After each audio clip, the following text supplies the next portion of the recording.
Mwebale imabasibira ha TV West akire na kaka kukuza program yite byamagara banyeta Chopton Charity kandi kurugasha ina bakenda n'icweka bari kubanza tubatwire program byamagara umuhereza ninye nashitiraha kandi umwabazi yo gunsakwa tuganira ameno gitu twatungumsha okutunga Dr. Amon Mwesugwa okurga aha Brighter Smiles Dental Services aho murimbo rwambarira haruguto rwareba ntare ahakizimbe cha GBK ameno ndashindi chukuru inteka ngo ko kubota gineje banosheka no gumano kwataho and it becomes a habit kandi habit kubetara nonje so twantugaganiraho ntwantwenda ngo you stay with that brighter smile obase kujuru recoveringa ugarukane na smile yawe bwenu omwabazi yogu sakuba tuganira ahanshonge kwatena na artist discoloration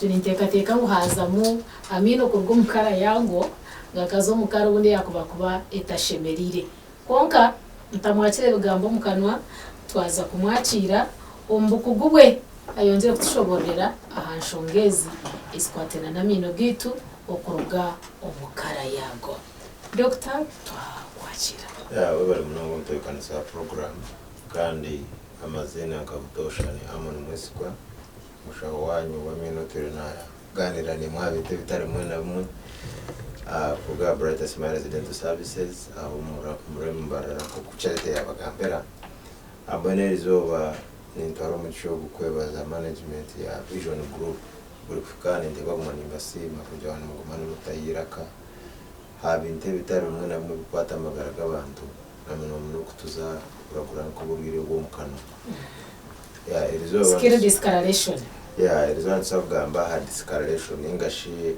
amino kushanga umuntu ayina amino gine kara etari yakubiri egiya butosha sheya butosha yuniye kara ya mino negumane ihinduka kurugera ha myaka abana batabinjira bakira kuba benamino aga paper white ingasha kutweta ka white kara then kuri kwija wagumana ukura akareje negumane ihinduka abwa mineralization mineral content kuri kuba yamani ningashi ejimuso muri no ryagwandiye yongera abuja ngo tabakuru twinamina agagumire kandi agakumara ubwire buri ngo mukana kara we usually have like it's like pink, white pink or creamy white. That is usually it work when you tanka normal color.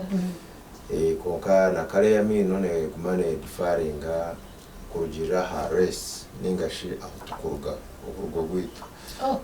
Yes, noza kushanga samu haro family zo kuza kushanga bo binamina ga white.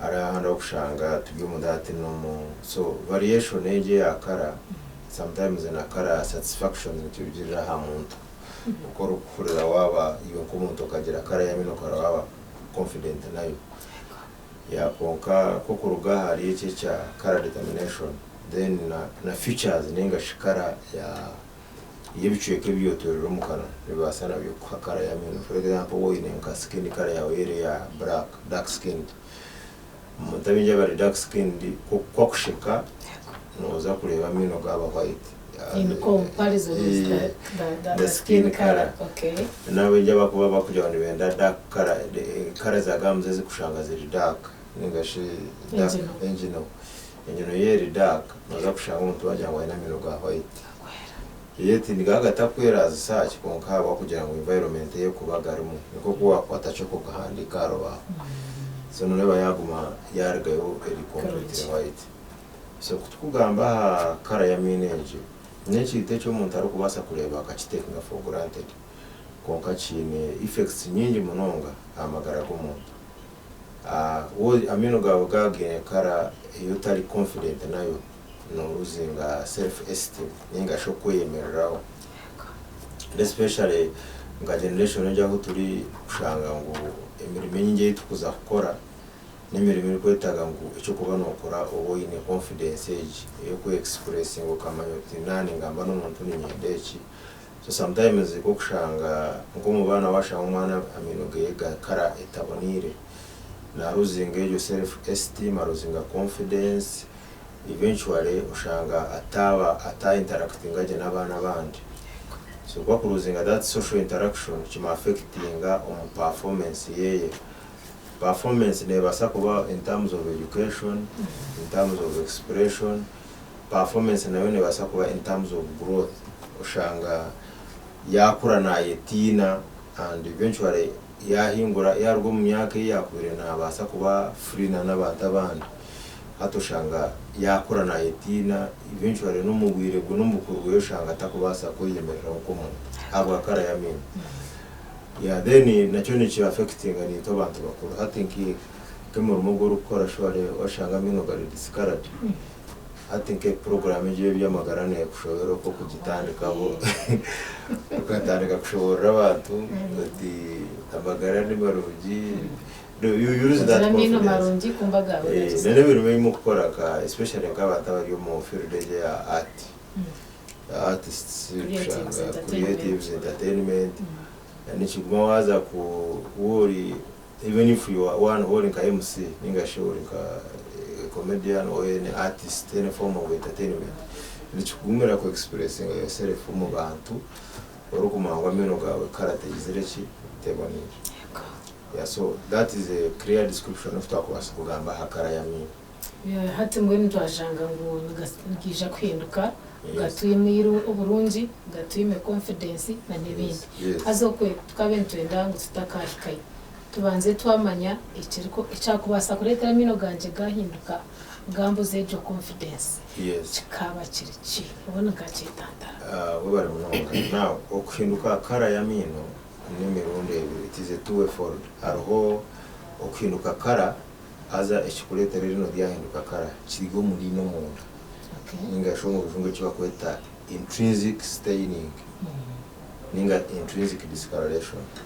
No kushanga erino ryahinduka kara kuko cyatuma ryahinduka kirigo mu makeup yerino.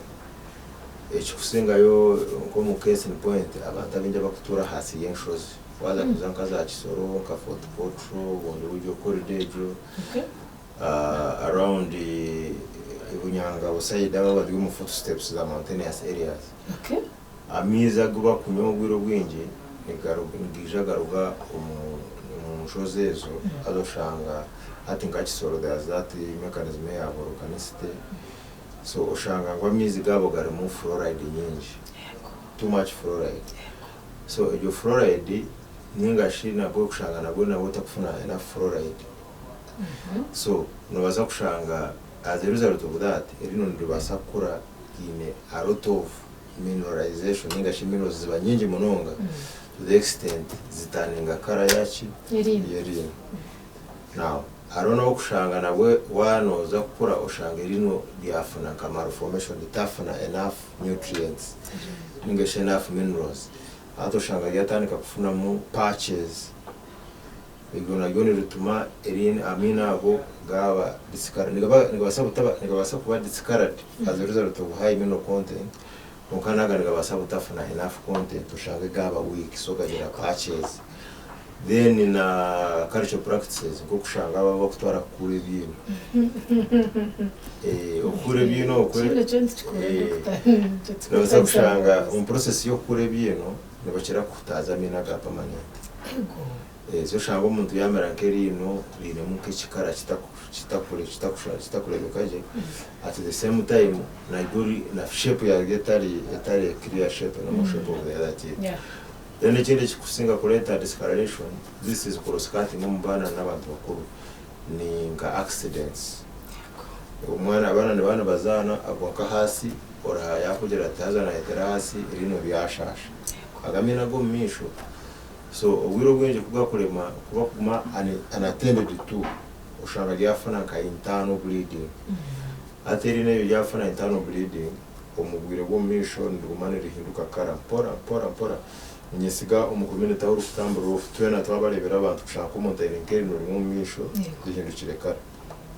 Nibasa ngo rine rikaba ryahutire basa ngo ryahutire yafana internal bleeding which was not managed.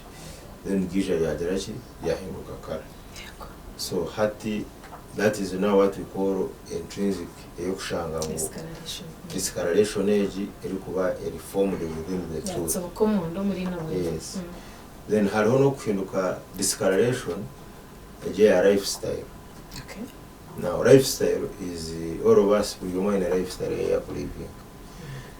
Lifestyle ni nko kushanga ngorukuma ati nyowe in a day I eat this food, mere ninge mereji, maybe I eat greens, nywa chai mukaru, nywengi umuntu wa coffee, another person na lesa, ujo na nywa maro, ujo na kozesa merungi, ujo na kozesa shisha.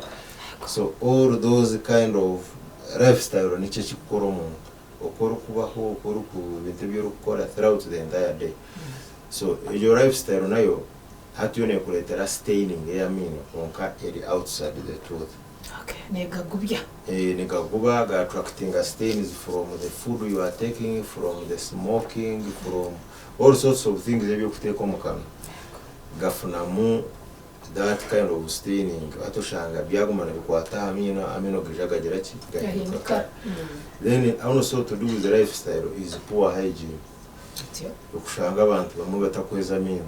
Manya hari umuntu muri ifata keza gamino atakataga brush omukano. Baruwa hari abantu batakataga brush omukano. Wamureba utumukano ukamenya ngo gushware brush nawe n'amahurire.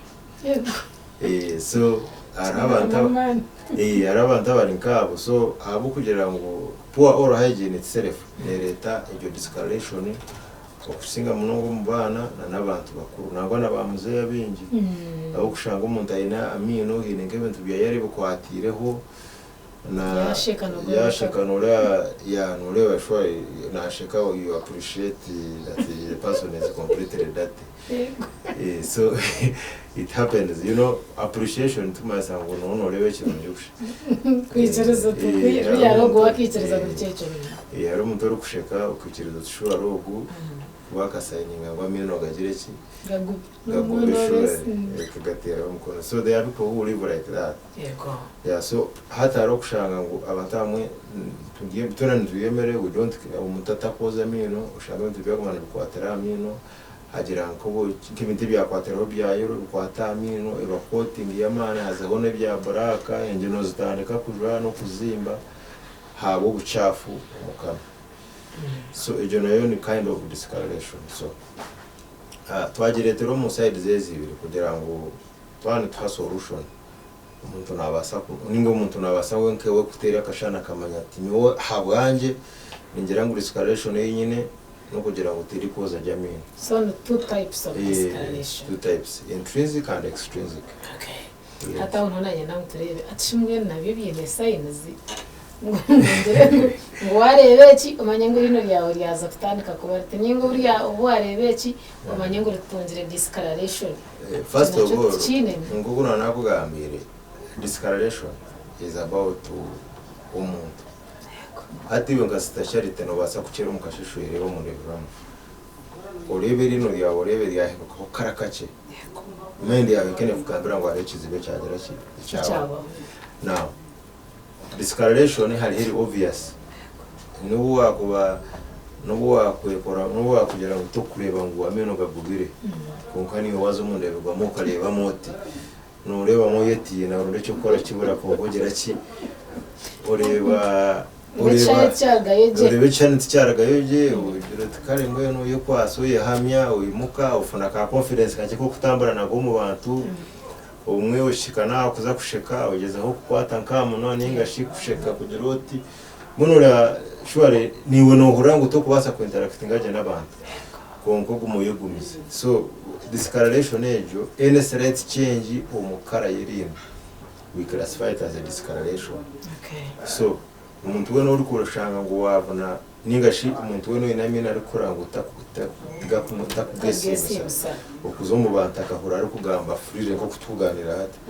It means you have a kind of discoloration eri kwetaga medical attention.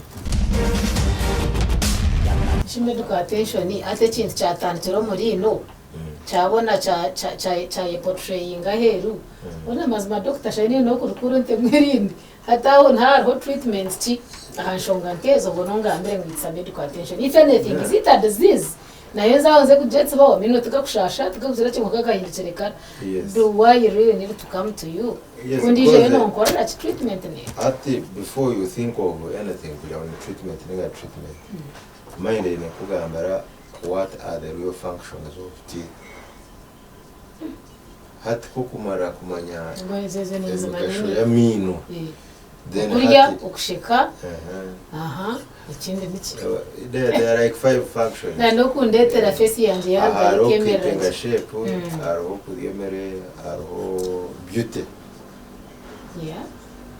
beauty okay then nigatuyamba no ku speech kugamba kora kwano gambe kugamba gushobora nabo tabine murabura bugwire y'ishobo I think you is in a yawo chimero muntu atine mino kurugamba cyo butunzi inga charity wakwetsere sarite wa nayikirize so ubwiro bwingi bwo kushanga ngo iniba wanu yereba ukareba ngo hari ku function yegera umuntu ruzinga then no ucyako bakutari kujya mu shasha kutari kujya numa hariho a disease and a condition so hariho kushanga condition yo kufuna the conditions actually which are the effects are more worse than having a disease watire ndwara nanacha so hariho kushaka kugira indwara nasa kugira ngo irino rimwe nk'ikigiko rimushasha rikura acika nkati wa discoloration no basa kugira discoloration ya mino gona uguma ubwo wakurira rino rimwe ikakira agaruka imirimo yagaruka interacting n'abantu agumana agamba ajya gumari confident ibo inamino gawe gona ga discoloration ushanga utako expressing aho ushanga uturoine naku n'umuntu yakureba batambara ninga no tambara no kamwe no kora kikano kandi twemere baveka aza kukasa identity yo areba gero tamina agakanga mu misirize ungare riri pate iri kurebana iri kusinga TV bitahita kare hatugatwere so to be honest with you ishabugure kironye no kugira ngo there are all treatment options christian church twagabaho treatment option tubasa ku reversing kara kugira ngo especially ati twatandika kenshi twagamba extrinsic discoloration iyo discoloration yahiruye rimwe. For example, if something is related to hygiene, ushanga umuntu discoloration yaine no kujya utakuba mino takweza mino. Ubwo umuntu kwari kwijana tubasa kumwoza mino tugapolishinge gagaruka umukara yenyene iruhanga ya muhiri. Yego. Then na yaine nkengeje no zizimbere na kibiyona bigire ki tubasa kubiha. Then harabo kushanga bine lifestyle like smoking, staining. Ababo you know sometimes it one more treatment plans to look at the realistic options. Sometimes if you get someone who in a discoloration as a result of smoking alcohol consumption, yes, I can tell you to stop alcohol and smoking. I think even if I told you, it is difficult for you to immediately stop. It is a process, it is a gradual. So sometimes abantu kabone tuba designing a cleaning schedule. Maybe because of your lifestyle, we predict that in the next 4, 5, 6 months, noza kuba amino gabire stain. So to take a routine you cleaning amino after every 6 months. So that you keep what? You keep okay. You keep okay. Women or shaka much as you have those other. But though the most advice would be for anyone or to stop smoking. Any use of smoke actually, I would personally say it is bad. What side effects? Most of the oral cancers they are associated with people who are smoking or who have ever used any form of tobacco.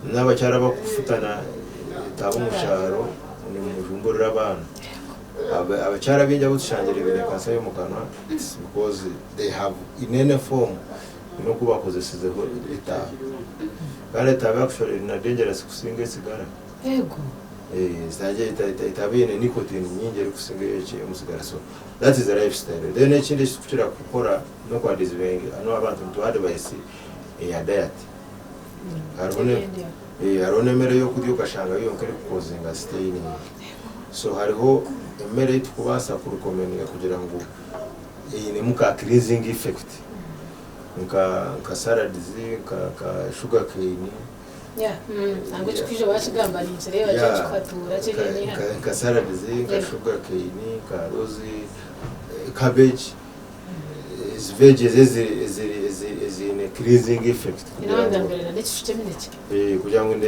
ishushe mineke kora ki ngo kitahugumana ukuba kinko mazere ndi etejero mu but to be honest with you I think bichukua kukuvanira kugira ngo the process of using them zine mu cleansing effect kandi n'ikindi one of because nichi stimulating saliva production kushoza amachantemende mu process yo kuyanka cabbage chikujo nachi so the more saliva production you have the lower the acidity in the mouth so ko kugira your acidity content yaba low hatoshanga na namino chances yo kushanga wa mino gafu mukana wozubaki zibanje so there are almost some foods that in a cleansing effect and those things recommending so first is cleaning, 2 you can adjust on that, 3 will also guide you on lifestyle change jirango let's say if you are smoking you can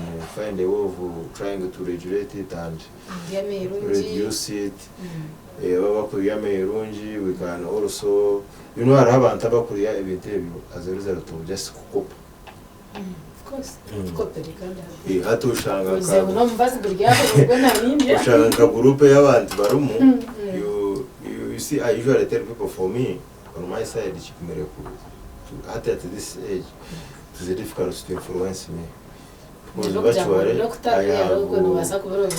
virtually no nakwata binugire konka at least now I have reached the point aho ndiko wasakora choice as a person kamanyangu it does not mean that I am pure but I am sure on this lifestyle I can say I will never smoke and it will never happen so abana binja butukira kushanga ba especially abakulesa now the smoking of course shisha and we have a big problem on shisha in the next generation y'abantu abutukuza kugira in like 20 maybe 15 20 years ahead we are likely going to have very young people, young adults like 40 years now, because abana binja hata bari mushisha they are like 20 15 16 from 16 20 25 around there. We are going to have a bigger generation of young adults at around 40 35 40 45 50 with a lot of cancers, a lot of complications as a result of this shisha which has come.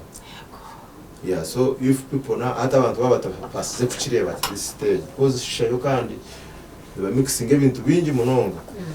So at the end of the day we are likely to have a big problem about this lifestyle. So one, we can say to changing a lifestyle, especially on things which can cause us what? Discoloration. Yes. Yeah, then hate chindi kukushanga discoloration yo muri no munda. Hate ejo ibintu tubatwire okudiringa nerimo. Irino kariyo. Amakortere chikatu mwaza kurgira. Erine shitu kuchira gukora ubwiro bwingi erine ntubasa kugira ngo package ya higuru ya discard. Yes. Tugicendezaho tukuteraho party tukakora party ine kara 8 kwenda. Hata abantu yo twakutera. Kaka mutwe mwana mu muzabuza mutera hakakushana na mino bati yaho ena mino tukakotingana na kara mwene tukakara ensia pozo rede kabambukaho ni kirigera kikaje cyo wakoze kurigera ishaba yanje kwe kwingana kirigera kikaje cyo wakoze. Okay, then of course haruna abantu abo kushanga bena mino ushanga karinka kurime white atari comfortable nadio hari abantu abo kuchira kuja gukora whitening. So kugira ngo kameno gona no basa kugacyusa ugaha college ya whitening. Now ikintu cha whitening it gives magical results. Konka whitening no kugira ngo watandika gukora whitening ni kugumana ukikora mpaka because the tooth keeps fighting back. Hati ni kuko kureba abantu abakwiye whitening ite ya ukineno kwindura skin color. Yego. Hati skin color no manya actually ikintu cha skin color cyo kandi kikachuzira yanse na yego. No bano yogomba kuhinduka color ya skin. Ohinduka you can sustain it for let's say 5-10 years. But after those 10 years most of the people abonde every skin ni je kutaguchira. Bisho gwanko kora ho wa mutwe. Then ukantera ho kariya kabuba karonja kakusha ne na mino ganja kandi. koko kaho tukungo munda bukakozinga any other effect. How do you deal with it? No, uburo bwingi facilities zenye sukukira kuba nturani miramo bintebe. Twine machines zitukoze. Yeah, that's So, what I know. Aro machine yo kushanga ngo if something is dangerous. Azo ntubasutire measures zo kuranga. First of all, if this is such dangerous, then it should not enter your mouth. It should not like reach a point yo kushanga watch absorbing. Okay. Njoro kushanga most of the time stone tukoranka procedures zenye zetu. So tu no machine iri kubanesi kamunka urutwanti kachi all those waste bingi. Nene gira ki? Yes. Then anechindi most of the materials is to cause says they have been scientifically proven not to cause effect. Hati nora nko kutwagera ngo fluoride, too much fluoride generating causing a discoloration, but we recommend toothpaste termo fluoride At the same time. yes. So it means that toothpaste stage fluoride termo regulated. Okay, teeth discoloration ebigamba byamuhero. Ibigambo byamuhero ni nyakugambira abantu kubahamasuko kugira ngo no wakuba oyinamino gatari mu gineranje tari kiriya timuhero waki timuhero gwensi. So itwe nkabashaho abamino kandi abakubasa kuragura ibintu bije bitwakubasa kora kugira ngo umuntu wagaraka washeka wa abana babo kuba batari babinekizi bejo mwaka nko bareta twabatereza tubaha confidence yo kugera ki yo kugaraka ku interacting n'abantu. So and above all to promoting smiles, we make sure that at least we build your confidence through giving you a proper smile. Mbene na nishaba umuntu wena ko yakubara kokwe oyine icyo tace ngo mu program eje ninga shiworo koko rukurango ine kizibe cyo ine ikikwatagene na mino okuhinduka kara ninza kubaha inamba zanjye zesimu kugira ngo wawe ine kizibu wasa kumpikira ninga shukuntere simu tubase kwatagana kandi ni ushanga kizibu twagera ki twashitereza. So inamba ya WhatsApp ninga shi ya Airtel 0700 726076 0700 726076 MTN 776 833132 776 833132 nasigarande amano mwese bakando kugaha Bright Smiles Dental Services umuremo bararomo we smile with confidence ijyo niyo moto yitu. Amino tugakirekezo twamanye kubasa gukorwaho ibyo kuzoko kafanago kashamutari wenyencha kare it's a deal done now za ahabashaho bamino ebija kubamba kutereza bakugarura amastari ekiko no kikayo kinquiringa ukamanya how much steps niziha it takes how long warango ebe byano basaguza umurenje yabyo then chikwanguhire ugaza mino gawe aha mutindo. Otherwise for us here we smile tinkwende yawe ngushechere yobure kunshecera. Chobutundi Charity ngo mazina yanakwereza program je by'amagara Dr. Amon Mwesugwa ukorga Bright Smiles Dental Services aho murembo rwambarara abakazire health products mbabakutusyaho ebyo kunyabirungi munonga kandi ebyo no mugasho magara gitu mwahurira ngo kurya no kunywa no kubasa kwindura kara yaci ya amino gawo ngwero kwenda kwerinda binji kolese ebyo kunywa ebyabakazire abo kubo ready byo biri proven kandi nitambura aha mutindo ubwo byine kwamba koresebwa umagara gate ambatusiyo program weji era nibe bare mnonga ntibendeze kuraraje mukama witu abari